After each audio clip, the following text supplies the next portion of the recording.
C'est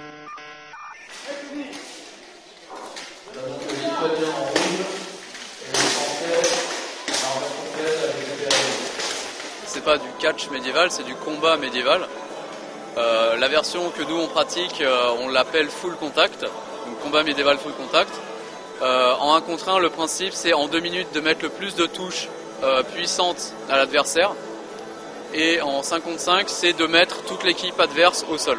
Ce type de combat existait au XIIe siècle où il y avait des tournois qui étaient organisés en groupe comme ça et où les armes n'étaient pas nécessairement faites pour tuer, où le but n'était pas de tuer ses adversaires en combat, mais de prouver sa valeur face aux autres comme ça. Et donc c'est plutôt ce style de tournoi-là que nous on pratique, mais avec des équipements qui vont plutôt du XIVe au XVe siècle. Alors on utilise des épées à 1 main, à 2 mains, des épées bâtardes, c'est-à-dire qui s'utilisent à 1 main et demie, qu'on peut lâcher parfois en combat. Une épée à 2 mains, ça veut dire qu'on la tient avec les 2 mains? Avec les 2 mains, voilà, on a les 2 mains sur le manche. Une épée à 1 main, on peut l'utiliser avec un bouclier en même temps par exemple.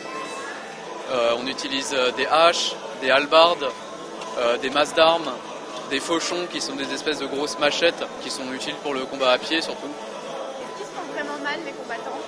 Ça arrive, ouais. C'est pour ça qu'on a la Croix-Rouge qui est là, parce qu'il y a des accidents, hein. C'est comme dans tout sport de combat, qu'il y a toujours des blessures. Donc voilà, là on a des bleus, des égratignures, parfois des arcades ouvertes ou des doigts cassés, des choses comme ça. Parce que donc avec les armes, on a aussi les armures qui vont avec et qui permettent d'être bien protégés et de faire ça quand même avec beaucoup de sécurité.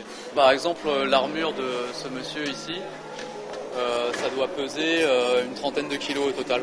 Faire comme un dieu.